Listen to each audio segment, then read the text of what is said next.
Hi friends, how are you? A very good morning to all of you. So today is 26 December. आप सोच रहे होंगे sir कहाँ चले गए, 3-3 4-4 दिन में आ रहे हैं। बट रियली प्रॉपर ठीक नहीं हुआ था। आज जाके बहुत अच्छा लग रहा है। उस दिन भी मैंने सोचा था कि बहुत लेट हो गया, तो मैंने कहा चलो फिर भी दे देता हूँ। तो अब काफ़ी बेटर फील कर रहा हूँ। आई होप कि हम कल से प्रॉपर शुरू करेंगे। तो 20th से लेके 26 तक का नोट करिए आप। जो सबसे हॉट टॉपिक रहा है, पेज 1 और 8 पे भी आया था। पहले की बात हो रही है, आज की बात नहीं हो रही है। 20th से लेके 25 तक का जो सबसे हॉट टॉपिक रहा है, वो रहा है आधार नंबर को एनरोल करना along with the voter IDs. अब क्या है कि इसके ऊपर पेज 1 8 पे भी आया था, उसके बाद एक एडिटोरियल भी आया था, एफएक्यू में भी आया था। तो उसके नोट्स हमने बनाए हैं इसको कंसोलिडेट करके। प्लीज़ नोट डाउन करिएगा। एक तो ये बिल क्या अलाउ कर रहा है, जो पास भी हो गया है, कि रजिस्टर मतलब अगर आप सपोज करिए, अगर आपने वोटर आईडी बनवाना है, या जिसका ऑलरेडी वोटर आईडी बना हुआ है, उसको जो ऑफिसर है वहाँ पे, वो कह सकता है, इलेक्टोरल जो ऑफिसर है, कि भैया आप अपना आधार नंबर दिखाएं। ठीक है। तो जो रजिस्ट्रेशन ऑफिसर है वो आधार नंबर मांग सकता है आपका एप्लीकेंट से, जो रजिस्टर कराना चाहता है वोटर की तरह अपने आप को, जो अपना वोटर आईडी बनाना चाहता है, to establish the identity of the applicant. ठीक है। सबसे बड़ी बात। दूसरा इन्होंने ये करा है कि जो रजिस्ट्रेशन ऑफिसर है वो आधार नंबर उनसे भी मांग सकता है जिनका ऑलरेडी वोटर आईडी बन चुका है। और जो डिटेल अपनी आधार नंबर की नहीं दे सकते, उनको अदर डॉक्यूमेंट्स का भी देने का वो दे रखा है प्रावधान, कि आप, अगर आपके पास आधार नंबर नहीं है, और if you don't want to share your Aadhaar number, तो आप अपना कोई और आईडी दे के अपनी आईडी एस्टैब्लिश करा सकते हैं। लाइक पैन कार्ड दे सकते हैं, डीएल दे सकते हैं, कुछ भी। ठीक है। बट अब इसमें प्रॉब्लम्स क्या आती हैं, कि कुछ सब्सटैंटिव और कुछ प्रोसीजरल कंसर्न्स हैं जो इस अमेंडमेंट के पास होने से जो रेज हो रही हैं। वो क्या है, कि माना हमने कि गवर्नमेंट ने मेजर्स वॉलंटरी कहे हैं कि आपको आधार नंबर दिखाना कंपलसरी नहीं है, इट इज़ वॉलंटरी। मगर जो अमेंडमेंट्स इन्होंने करी हैं, इसमें जो प्रोविजंस लेके आए हैं, वो कुछ और ही कहानी बोल रहे हैं। ठीक है। वो कुछ और ही कहानी बोल रहे हैं, मतलब ये कह कुछ रहे हैं, उनकी जो अमेंडमेंट्स है वो कुछ और कह रही हैं। सबसे बड़ी बात क्या है, कि जो ऑफिसर होगा, रजिस्ट्रेशन ऑफिसर या इलेक्टोरल ऑफिसर होगा, उसकी डिस्क्रिशन चलेगी। क्योंकि एक जो इस कानून ने कोई गाइडिंग प्रिंसिपल तो दिया नहीं कि आधार पक्का रिक्वायर्ड है, नहीं है। इन्होंने बोल तो दिया, मगर उस प्रोविजंस में नहीं लिखा। ये टोटली डिस्क्रिप्शन पे डिपेंड होगा इलेक्टोरल ऑफिसर की। दूसरा क्या है, जो कंडीशंस है वो सेंट्रल गवर्नमेंट की फाइनल से होगा उसमें। अब हम कहते हैं कि एक तरफ तो गवर्नमेंट कह रही है कि हमें यूनिवर्सल एडल्ट फ्रेंचाइज अपनाना है, हमें हाउस टू हाउस वेरिफिकेशन के लिए भेजते हैं ये लोग, कि बनिए बनवाइए अपना वोटर आईडी, बनवाइए, वोट दीजिए। बट अब उन्होंने सारा शिफ्ट हमें हमारे ऊपर शिफ्ट कर दिया है बर्डन। क्यों? क्यों? अगर आज हम अपना वोटर आईडी इसलिए नहीं बना, हो सकता है कई लोग अपना बनवाना ना चाहें, क्योंकि वो चाहते हैं कि भैया हम अपना आधार नहीं लिंक कराएंगे। अब उस चक्कर के अंदर क्या होगा, कि वोटर आईडी नहीं बनेगा। और जिनका बनेगा, उनको अपना आधार नंबर शेयर कराना पड़ेगा या लिंक कराना पड़ेगा, क्योंकि प्रोविजन है वॉलंटरी। वॉलंटरी छोड़ दो, जो आएगा वो कहेगा ही कहेगा। आज के टाइम पे आप किसी भी चीज़ पे चले जाओ, अगर आपके पास आधार नहीं है ना, चाहे आप कितना, अब आप देखिए, हर काम के लिए तो कोर्ट नहीं जा सकते ना, कि भैया आपने मेरे को आधार मांगा है, मैं भी कोर्ट में जा रहा हूँ। और हर आदमी कोर्ट में नहीं जा सकता, हर आदमी बस इतना टाइम नहीं होता। वो कहता है भैया आधार मांग रहे, चल यार आधार ले। समझ रहे हैं बात को आप? तो इन्होंने भी इसी तरह से कर दिया है कि वोटर आईडी बनवाना हो तो आधार कंपलसरी ही समझिए आप। जैसे बाकी चीज़ों में कंपल्सरी हो गया, वैसे ही कंपल्सरी हो चुका है। आजकल राशन कार्ड भी नहीं बनता। राशन कार्ड को अगर आपने एडिट कराना है तो नहीं होता, वो कहता है आधार को ठीक करा लो, वो अपना आप ठीक हो जाएगा। तो ये हाल हो चुके हैं आजकल। कहता है कि उस इन चीज़ों के कुछ रियल वर्ल्ड कॉन्सिक्वेंसेस हमने देखे भी थे। 2015 में मीडिया रिपोर्ट आई थी कि कैसे कई लाख वोटर्स जो थे आंध्र प्रदेश और तेलंगाना में, उनको एक्सक्लूड कर दिया गया था इलेक्टोरल प्रोसेस से, कि वो वोट ना दे पाएँ, क्योंकि वहाँ पे भी लिंकिंग शुरू हुई थी आधार नंबर की इलेक्टोरल आईडी के साथ। तो जब हमें पता है कि ऐसा कुछ कॉन्सिक्वेंसेस हुए थे, तो हमें क्या करने की ज़रूरत है इस चीज़ को? क्यों करा गया है? To curb the menace of multiple enrolment of the same person in different places. कि एक ही आदमी कई जगह एनरोल्ड है और कई जगह वोट दे आता है, तो मल्टीपल वोट्स दे आता है वो एक ही आदमी। खरीदा जा सकता है ऐसे लोगों को। ठीक है। दूसरा क्या था, इसमें कंसर्न क्या है, कि ये पॉलिटिकल प्रोफाइलिंग के भी काम आएगा। कैसे? देखिए, जब आप इलेक्टोरल आईडी को आधार नंबर के साथ जोड़ देंगे, तो गवर्नमेंट को बड़ा ईजिली हो जाएगा ट्रैक करना, कि कौन से वोटर ने सब्सिडीज़ ली हैं, कौन से वोटर ने बेनिफिट्स लिए यूजिंग देयर आधार। तो उनको वो समझ जाएंगे कि ये हमारे को वोट दे रहा है, इसका ये आधार है, इसको कैसे हमने अप्रोच करना है। तो पॉलिटिकली पार्टीज जो है ना, सिलेक्टिवली टारगेट कर सकती हैं ऐसे मैसेजेस को, ऐसे स्पेसिफिक वोटर्स को, कि अच्छा ये चीज़ लेता है, उसको भैया दाल ज़्यादा लेता है ना, इसको दाल के ऊपर प्रॉमिस करो। वो आटा ले रहा है, उसको आटे के ऊपर प्रॉमिस करो। तो ये गलत हो जाएगा ना, आप तो माइंड के साथ खेल रहे हो लोगों के। ठीक है। और ये इंफॉर्मेशन जो है पब्लिकली अवेलेबल नहीं होगी। अच्छा, कहते हैं द गवर्नमेंट ने इंट्रोड्यूस करा इस बिल को 20 दिसंबर को और सेम ही डे पास कर दिया लोकसभा में और 21 दिसंबर को ये बिल राज्यसभा में भी आ गया। मतलब मेंबर ऑफ पार्लियामेंट को, एमपीज़ को टाइम तक नहीं दिया गया कि वो समझ सकें इस बिल को क्या है या इसकी इम्प्लिकेशंस को समझ सकें कि क्या अमेंडमेंट्स ये लेके आना चाहते हैं। जब हमने कॉल्स भी दी कि डिवीजन ऑफ वोट होना चाहिए बोथ हाउसेस में, तब भी ये जो लॉ है ये पास हुआ वॉइस वोट के साथ। तो ये एक जो पार्लियामेंट्री डेमोक्रेसी है हमारी उसको अंडरमाइन करता है।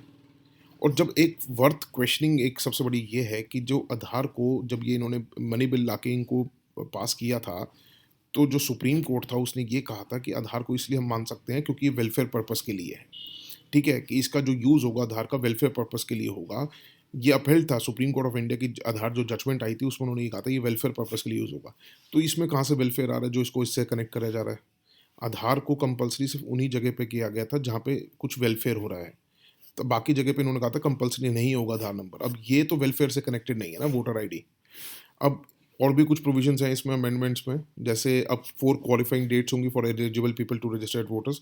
पहले सपोज़ क्या होता था कि 1 जनवरी मतलब 1 जनवरी के दिन अगर आप 18 साल के हुए हैं, तो ही आपको वोट देने का वो था। अब क्या है 4 डेट्स कर दी जनवरी, फिर अप्रैल, फिर ऐसे 3-3 महीने छोड़ के, ठीक है? तो अब 4 डेट्स होंगी तब आप क्वालिफ़ाई हो सकते हो। सपोज़ करिए जून में इलेक्शन है और आप जनवरी में नहीं हुए थे 18 साल के, तो पहले तो आप वोट नहीं दे सकते थे। अब आप अप्रैल में अगर 18 साल के हो रहे हैं तो जून में इलेक्शन में आप वोट दे सकते हैं।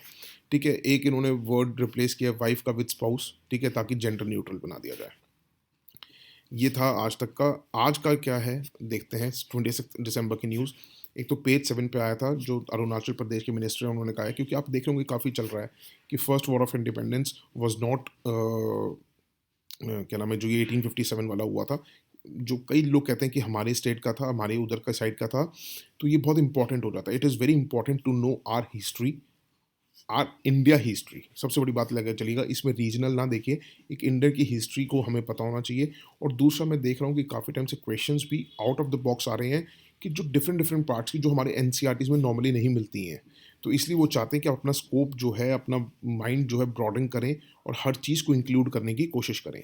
तो इसमें से देखते हैं क्या था। एक तो उन्होंने ताई खमती पीपल के बारे में बात करें, उनकी वॉर हुई थी ब्रिटिश के साथ 1839 में।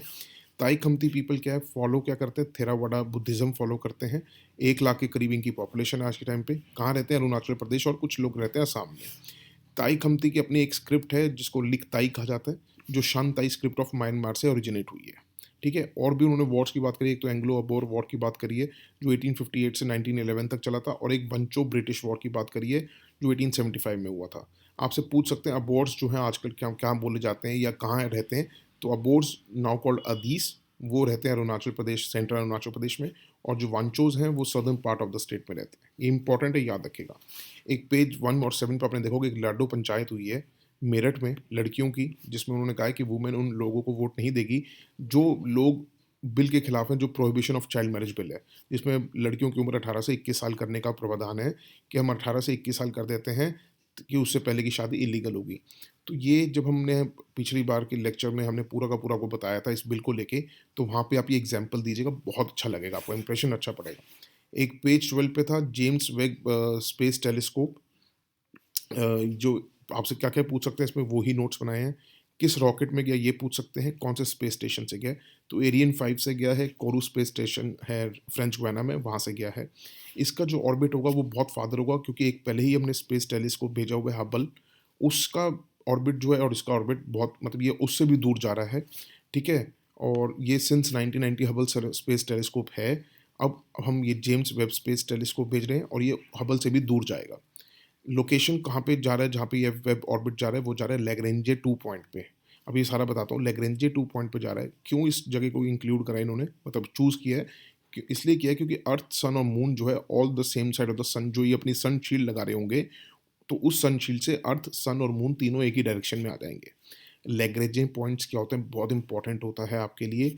ये 18 अप्रैल का प्लीज़ सुनिएगा जाके, जिसने नहीं सुना है, नहीं नोट्स बनाए, तो वहाँ पे आपका लैग्रेंजे पॉइंट्स का डाउट सारे क्लियर हो जाएंगे। उसके बाद एक साइंस पेज पे बहुत इंपॉर्टेंट था, देखिए मैग्नेटार क्या होता है। देखिए न्यूट्रॉन स्टार आपको पता होना चाहिए क्या होता है। न्यूट्रॉन स्टार वो होता है जब बहुत स्टार बहुत बड़ा हो जाता है ना, हद से ज़्यादा बड़ा हो जाता है, और उसके बाद जब अपनी लाइफ पूरी कर चुका होता है, वो अपने लाइफ के एंड के नज़दीक पहुंच जाता है, तो क्या होता है, इन स्टार का फ्यूल खत्म हो जाता है, पेट्रोल खत्म हो जाता है, डीजल खत्म हो जाता है, कुछ ही लगा लो। वो जब खत्म हो जाता है तो उनका कोर जो है वो कोलैप्स हो जाता है। कोर मतलब बेस बेस कोलैप्स होने से क्या होता है, जो जितना भी उनका आउटर एरिया है ना, आउटर लेयर है, तो वो टुवर्ड्स द सेंटर क्रैश कर जाता है। ठीक है, सेंटर की तरफ निचुड़ जाता है, ये समझ लो निचुड़ जाता है। अगर एक देसी भाषा में समझना तो निचुड़ जाता है वो बेसिकली। ठीक है, तो मैग्नेटार जो होता है वो एक ऐसे ही टाइप का न्यूट्रॉन स्टार होता है। हर न्यूट्रॉन स्टार मैग्नेटार नहीं होता, बट कुछ न्यूट्रॉन स्टार्स मैग्नेटार बन जाते हैं। ठीक है, इनकी इंक्रेडिबली पावरफुल मैग्नेटिक फील्ड होती है, ये इंपॉर्टेंट है। हाईली एनर्जेटिक एक्सरेज और गामा रेज फेंकते हैं, ये इंपॉर्टेंट है। ये डेंसेस्ट मटेरियल से बने होते हैं, जो आज तक के लिए यूनिवर्स में, नॉन यूनिवर्स में डेंसेस्ट मटेरियल है उसके बने होते हैं, ये याद रखिएगा। मैग्नेटार्स जो हैं ये इंपॉर्टेंट आपके प्रीलिम्स के लिए, मेंस में नहीं आएगा। मैग्नेटार्स क्या है, न्यूट्रॉन स्टार से कैसे अलग हो जाते हैं, क्योंकि इनकी स्ट्रॉन्गर मैग्नेटिक फील्ड होती है, ये इंपॉर्टेंट है। जो एक्टिव लाइफ होती है मैग्नेटार की वो बहुत शॉर्ट होती है। ठीक है, उनकी स्ट्रॉन्ग मैग्नेटिक फील्ड जो है डिके हो जाती है अबाउट 10,000 ईयर। अब आप सोचेंगे सर 10,000 साल छोटा है, भैया इस वाली टर्म्स में, इवोल्यूशंस में, स्पेस में 10,000 साल बहुत छोटी लाइफ मानी जाती है। मैग्नेटार्स बहुत रेयर होते हैं, ये याद रखिएगा। आज तक 30 ही स्पॉट हुए हैं अपनी विद इन द मिल्की, हमारी जो मिल्की वे गैलेक्सी है उसमें। याद रखिएगा रेयर ऑब्जेक्ट्स हैं, आपको पूछ सकते हैं बहुत ज़्यादा दिखते हैं, नहीं रेयर हैं। इरप्शंस जो होती हैं मैग्नेटार्स में आर बिलीव्ड जो है due to instabilities in the magnetosphere, या जो स्टारक्वेक्स जो प्रोड्यूस होते हैं उनके क्रस्ट में। स्टारक्वेक्स मतलब अर्थक्वेक। ठीक है, जब इनका फ्लेयर होता है ना, जब ये फ्लेयर मारते हैं तभी ये ऑब्जर्व होते हैं, समझ रहे हो। जब ये अभी लगा लो अपना अपने अंदर से धुआं निकालते हैं या एनर्जी निकालते हैं, तभी ये ऑब्जर्व होते हैं। मगर ये फ्लेयर्स जो हैं इतने शॉर्ट लिव्ड होते हैं, मिली सेकेंड्स में होते हैं, कि ये प्रॉब्लम क्रिएट करते हैं कि हम इनको ऑब्जर्व नहीं कर पाते हैं।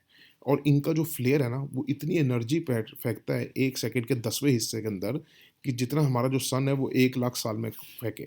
ये बहुत इंपॉर्टेंट है। ठीक है, that's it for today. Thank you so much for listening and have a good day, take care, bye, God bless you all. और कल से हम कोशिश करेंगे, मेरी तबीयत अब काफ़ी ठीक हो चुकी है, तो कल से रेगुलर होगा। ठीक है, that's it for today. Thank you so much for listening, have a good day, bye, take care, God bless you all.